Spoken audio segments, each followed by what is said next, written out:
Yani belgisi deyiladi, mana shu belgi. Tushunarli? Ya'ni f funksiyaning x ga nisbatan, ya'ni different qaraydi. Oldin mana bunaqa funksiya bo'lgan. Plus s. S bu konstantda. Ya'ni o'zgarmas son bordi-ku. Tushunarli? fx xoslasi nimaga teng? Ya'ni fx ga nisbatan differensiallang desa fx deymiz-da. S ni xoslasi 0. Ya'ni kichik holatga aylanib ketadi. Katta funksiyani ko'rinishi bunga aylanib qoladi. Demak, biz o'rganadigan narsamiz boshlang'ich funksiyasini o'rganamiz. Noaniq integral bor, aniq integral bor. Noaniq degani masofasi yo'qda. Aniqda bu keyingi mavzuda ko'rib chiqasizlar. Kelishdikmi? Xo'p. Ko'rinish shunaqa. Endi boshlaymiz. S dx deymiz. S bu nima edi? Konstanta. Bitta savolda 2x xoslasi nimaga teng edi? 2 ga teng. 3x xoslasi-chi? 4x xoslasi? Endi boshlang'ich qanaqa bo'ladi desa, hozir 3 ni boshlang'ichi, 4 ni boshlang'ichi, 2 ni boshlang'ichi degan gapni ishlatyapman. Ya'ni 2 ning boshlang'ichi x ga nisbatan boshlang'ichini toping degan. Ya'ni s 2 degan s, 3 degan s, 4 degan s, 1/5 degan s, 1/2 degan s, logaritm funksiyasiga ko'ra 2 degan. Ya'ni aynan son. Sonning boshlang'ichi demak s x deb ketamiz. Ya'ni buni xoslasi nimaga teng desa nima deysizlar? S deysizlar. O'rgatganman shu ketma-ketlikda. Endi buni bilib oldik. Eng mashhurimiz bor edi, x ga bog'liq bo'lgan, x ga bog'liqni tushuntirishda boshlayman. X ni p-sini boshlang'ichi nimaga teng desa, hosilada p oldinga tushadi, birni ayiradi. Boshlang'ichda teskari so'z ishlatiladi. Teskari, qanaqasiga teskari desa, aziz qarang. X darajada p ga 1 ni qo'shaman. Biz ayirardik-ku hosilada. Buni qo'shamiz.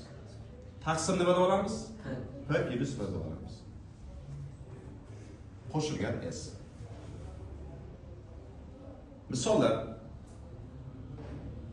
Misollarni tushuntirganda men sizlarga savol ko'rinishida bermoqchiman. X ning darajasi qanaqa holatdagi darajalarni bilasizlar? Natural. Masalan, x ning kvadrati, x ning kubi, x ning 5-si, x ning 7-si. Yana qanaqa holatdagisini bilasizlar?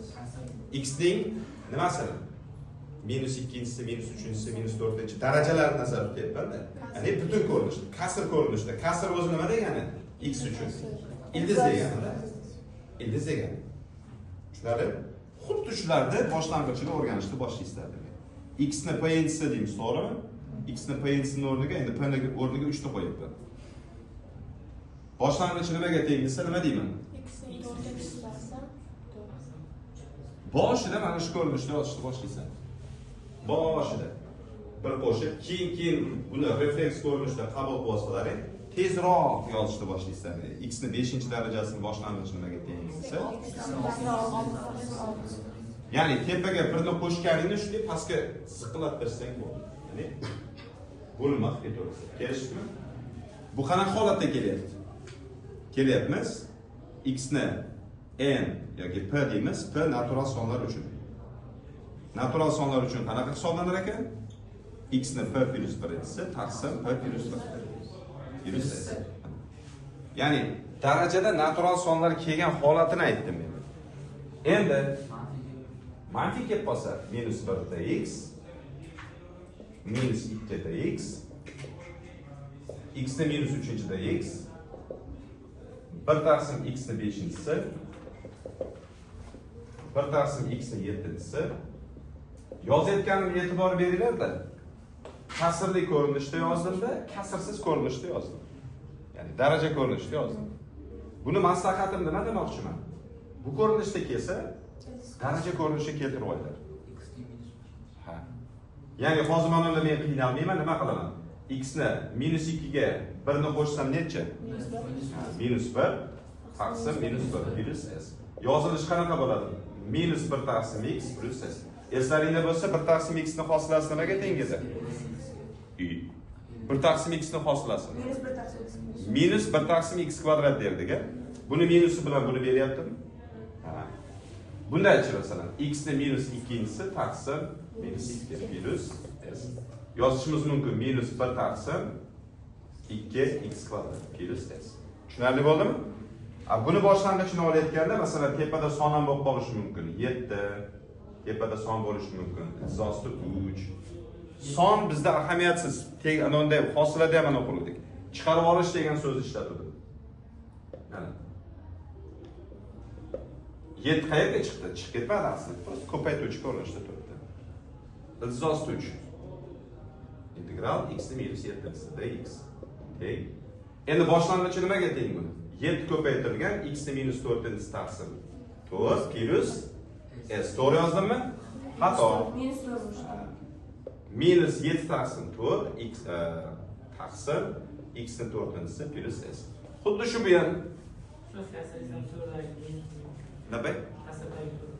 Kasrdagi 4. Mana bundan keldi. Minus 5 ga plus 1 necha? Minus 4. Minus 5 ga plus 1? Mana shu minus 4. Minus tepaga chiqarib qo'ydim-ku. Keyingisi minus izosti 3 taqsim 6 x ning 6-darajasi plus s. Hozirgi holatda p ga qanaqa son berdim? Z da faqat nimadan tashqari? Minus 1 dan tashqari. Mana bu belgini eslab qo'yadi. Ya'ni butun sonlar faqat minus 1 ni olmaydi degan ma'noni bildiradi. Zo'r. Zo'r. Agar biz qoida bo'yicha x ni 0-darajasi taqsim 0 plus s bo'layotgan bo'lsa, bu xato bo'ladi.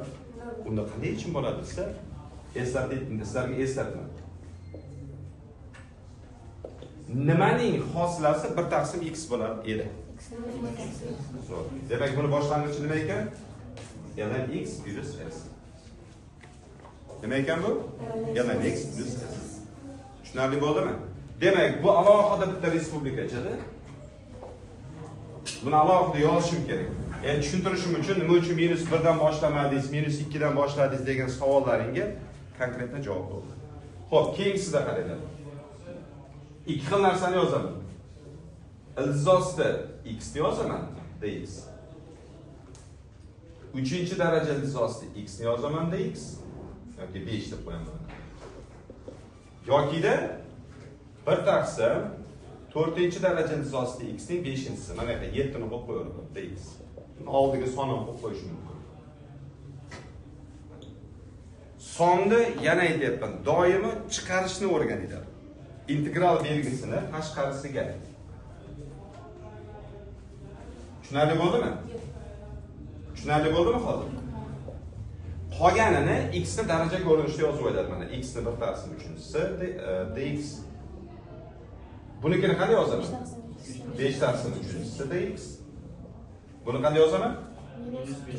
X ning minus 5 taqsim 4-si dx. Boshlang'ichini olishni boshlaganimizda yana mana shunday iltimos qilamiz. Ya'ni qanday? X ning 1 taqsim 3 qo'shilgan biri necha bo'ladi bu? Hisob kitob qilamiz. Necha? 4 taqsim 3 mi? 4 taqsim 3 ni qo'ydim. Plus s dedim.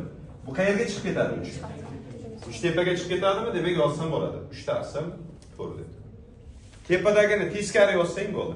Deyarli hammasi teskari degan so'zni ishlatyapman. Bunikini Ofiz aka aytinglar-da. Necha? Xato.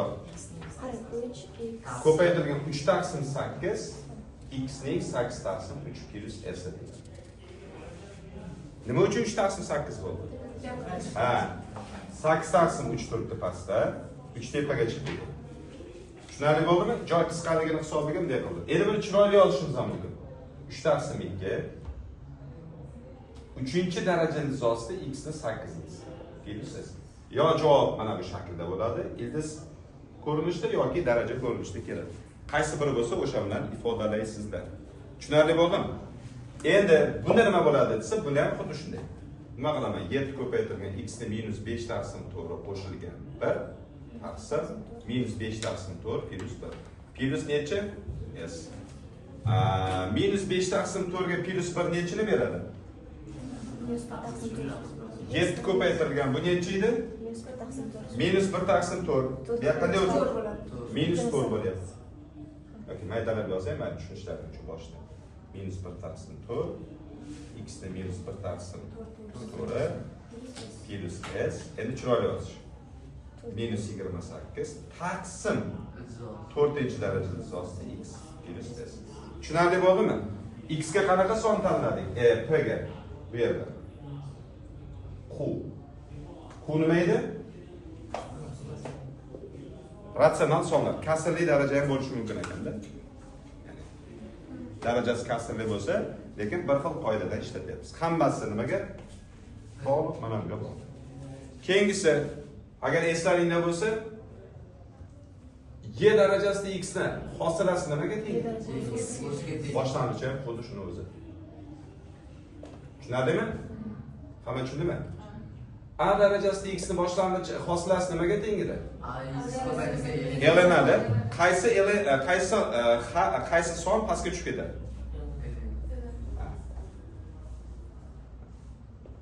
Tushunarli bo'ldi?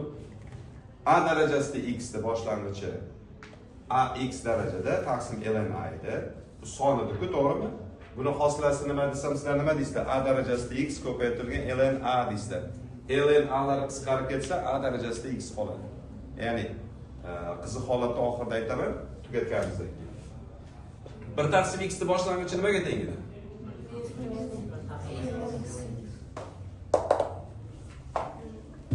Tushunarli bo'ldimi? Tak, bu qolgan sig'maydi, pauzani bosib turing. Bitta oynani ochaveringda. Javob jumla. Integral belgisi sinus x ni boshlang'ichi kosinus x ni boshlang'ichi 1 taqsim kosinus kvadrat x ni boshlang'ichi 1 taqsim sinus kvadrat x ni boshlang'ichi Prosta boshlang'ich savolni beryapti. O'sha minus degan savollarga keyin javob beraman. Ln kechirasizlar. Tangens x ni boshlang'ichi tangens x ni boshlang'ichi 1 taqsim 1 plus x ni kvadratni boshlang'ichi 1 taqsim ilsosida 1 minus x ni kvadratni boshlang'ichi. Tak, hamma do'stga qarasin. Tasavvur qilinglar, nimani hosilasi sinusni beradi? Lekin bu yerda kosinus x ni hosilasi nimaga teng? Yo'q, kosinus x ni hosilasi nimaga teng? Bunda minus yo'qmi? Demak, sinus x ni boshlang'ichi nimaga teng desa, minus kosinus x deb ketaverasizlar. Plus s. Tushunarli bo'ldimi? Endi yana bitta eslatma qilib qo'yaman, ichida bo'lish kerak menimcha. Mabodo k koeffitsient-ku bu qandaydir son. Shunaqami? Shunaymi? K son. Ko'p bilan qilaymi ekan shuni?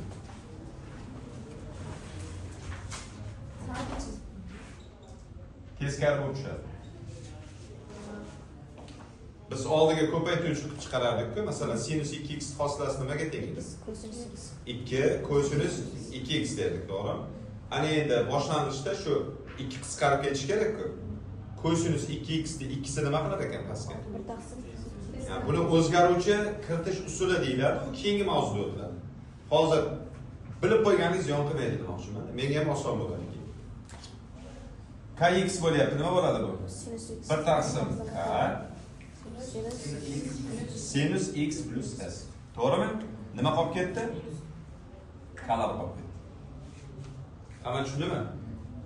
Tasavvur qilinglar, nimani hosilasi tangens nimani hosilasi 1 taqsim kosinus kvadratni beradi. Lekin oldida nima kelyapti? Birinchi nima tushadi bu yerda? 1 taqsim k tangens hamma tushunda.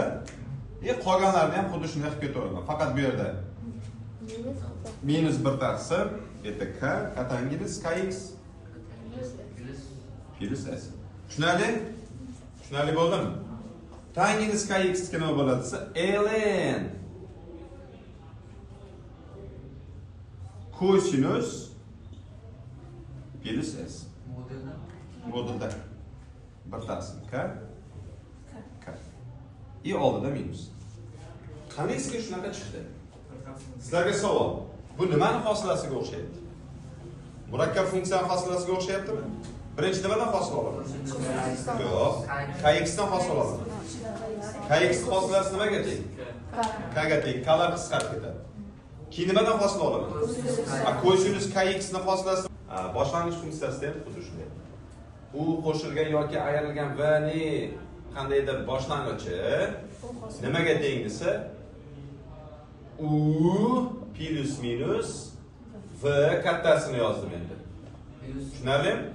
Plus s deb ketaveramiz. Ya'ni aslida bunday yozsam ham bo'ladi. U da u bunday ketaveraylik mana. O'chirib tashlab. Alohida boshlang'ich olishing mumkin. Nechta yig'indida xat kelayotgan bo'lsa, har biridan olasan. Masalan, x kvadrat minus 3 x plus 4. Boshlang'ichini toping. Hozir bosib turib. Bo'ldimi? Mana shuni boshlang'ichi qanday topiladi? O'rtada ko'paytirib kerak. Bittadan yo'q. Hosilada o'shanday. Bunda qanday qilamiz? Yo'q, xato. Avval o'pishga qilmadi, ko'paytirib. Xatma-xat ochib, ya'ni ko'p xatni soddalashtirib, ya'ni osonlashtiramiz. X ni kubi plus 4x kvadrat minus 3x minus 12. Bu boyaga aytganimdek, xohlasang maydalab yoz, xohlasang tushunib ayt. Ya'ni to'g'ridan-to'g'ri qanday qilishing mumkin? X ni 3-darajasiga 1 ni qo'shib taqsim deb ketasan, to'g'rimi? Endi maydaroq yozish qanaqa bo'ladi? X ni kubida x plus 4 ni integraldan tashqarisiga chiqardim. Bunda x deb oldim. Minus 3 ni integraldan tashqariga chiqarib oldim. Ya'ni biz yodlagan yoki tushungan holatiga olib kelyapmiz. 12 songa tashqariga chiqarib oldim. Xo'p, x ni kubini boshlang'ichi nimaga teng desa nima dedim?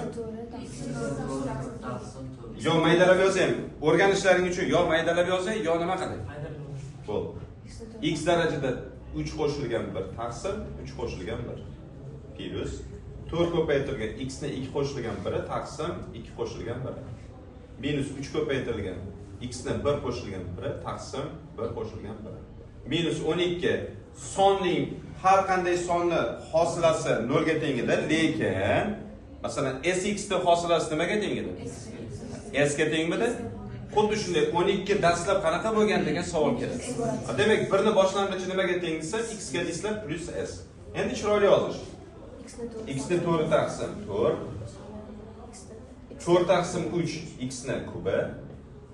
3 taqsim 2 x ni kvadrati minus 12x plus s. Mana bu qoidani ham ishlatdim.